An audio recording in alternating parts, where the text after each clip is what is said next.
Party. ఇప్పుడు నేను ఒకటే మిమ్మల్ని కోరుతున్నా, ఈ ముఖ్యమంత్రి మాట్లాడుతున్నాడు, ఈయనకేదో పెద్ద ఎత్తున విశ్వసనీయత ఉందని, మడమ తిప్పనని. ఒక్కసారి ఆయన మాటలు నిందాం. ఇలాంటి వాడు ఈ రాష్ట్రానికి ముఖ్యమంత్రిగా అర్హుడా అని మీకు ఒక ఆలోచన వస్తుంది. ఒక్క నిమిషం మీరు వినండి.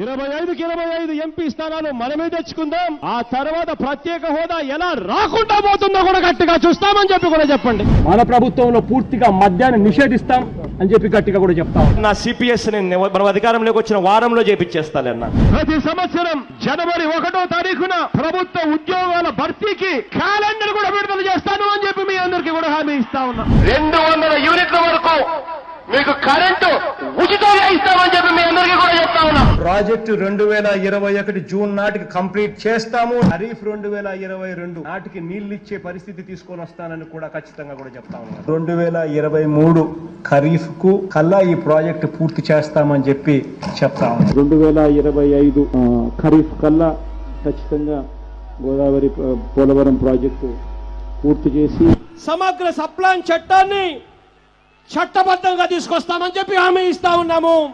3వ వంతు నిధులు బీసీలకు కేటాయిస్తాము అని చెప్పి హామీ ఇస్తా ఉన్నాను మీ అందరికీ. ఇలా ఉట్టి బీసీలకే 139 కార్పొరేషన్లు పెడతామని చెప్పి మీ అందరికీ హామీ ఇస్తా ఉన్నా. పంట వేసే ముందే పలాని రేట్లకు కూడా పలాని రేట్లు అని చెప్పి రేట్లు కూడా ప్రకటిస్తాం. గిట్టుబాటు ధరకు గ్యారంటీ ఇస్తాం. విజయవాడలో క్యాపిటల్ సిటీని పెట్టడం మనస్ఫూర్తిగా మేము ఆహ్వానిస్తున్నాం. ప్రతి కాపు సోదరుడికి నేను ఇవాళ హామీ ఇచ్చి చెప్తా ఉన్నాను. చంద్రబాబు నాయుడు గారి 5 సంవత్సరాలలో ఏదైతే కాపు కార్పొరేషన్ కోసం నిధులు ఏదైతే కేటాయించాడో ఆ నిధులకు రెట్టింపు నిధులు కేటాయిస్తాను అని చెప్పి మీ అందరికీ కూడా హామీ ఇస్తా ఉన్నా. ఇది జగన్ అనే నేను మనం అధికారంలోకి వచ్చిన వెంటనే ఆ చెప్పిన 5,000 కోట్ల రూపాయలను 10,000 కోట్ల రూపాయలు ఇస్తాను అని చెప్పి నేను చెప్పడం మోసమా అని అడుగుతా ఉన్నా. సౌమ్యుడిగా పేరు పొందిన ఎక్స్ ఎంపీని అతి కిరాతకంగా ఇంట్లోకి చొరబడి వడ్డని తీసుకుని నరికి అత్యంత దారుణంగా చంపడం అన్నది ఇంతకన్నా దారుణమైన విషయం ఎక్కడా ఉండదు. కరెంటు ఛార్జీలు బాధుడే బాధుడు. 2024 ఎన్నికలు జరిగేసరికి మందరిని పూర్తిగా తీసేసిన తర్వాత మనం ఓట్లు అడుగుతామని చెప్పి గట్టిగా చెప్తాము. ఏం తమ్ముళ్ళు, విశ్వసనీయతకు చిరునామా ఈ నకిలీ జగన్. విన్నారా మాటలు? చేశాడా పనులు? కాపులకు 10,000 కోట్లు పెట్టాడా? వచ్చిందా? మద్యపాన నిషేధం చేశాడా? పోలవరాన్ని కట్టాడా?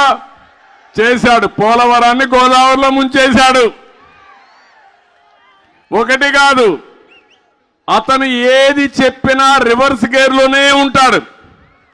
చెప్పేది ఒకటి, చేసేది ఒకటి.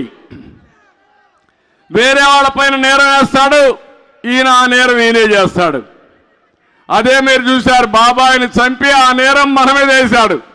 ఎలాంటి రకం అంటే చంపి ఆ గొడ్డలి మన చేతిలో ఉన్నట్టు చూపించి మనల్ని పోలీస్ స్టేషన్ తీసుకుపోయి జైల్లో పెట్టి తద్వారా ఈయన రాజకీయం చేయాలనుకుంటున్నాడు.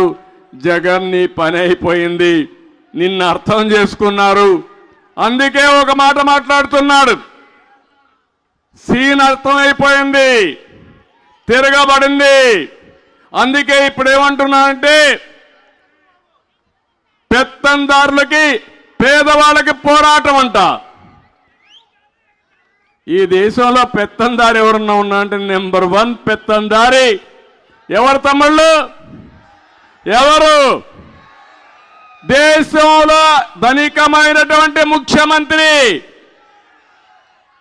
అతను డిక్లేర్ చేసిన ఆస్తుల విలువ 510 కోట్లు. దేశంలో అందరూ ముఖ్యమంత్రులు, కేంద్ర మంత్రులు అందరూ కలుపుకుంటే 510 కోట్లు కూడా లేదు. పాపం జగన్ ఎంత పేదవాడంటే ఆయనకి ఎక్కడ ఇల్లు కూడా లేదు. ఉందా ఇల్లు? డ్రాయర్ కూడా లేదు కదా, ప్యాంటు షర్టే కదా, డ్రాయర్ కూడా లేదు. చాలా పేదవాడు. భిక్షం అడుగుతున్నాడు. గిన్నె పట్టుకొని ఎవ్రీడే భిక్షం అడిగి ఆ భిక్షంలో వచ్చే డబ్బులు భోంచేస్తున్నాడు. పేపర్ లేదు, టీవీ లేదు, ఇల్లు లేదు. పాపం చాలా పేదవాడు. తల్లి లేదు, చెల్లెలు లేదు, బాబాయ్ లేడు, తండ్రి లేడు. ఏం తమ్ముళ్ళు, అవునా కాదా? వాస్తవేనా?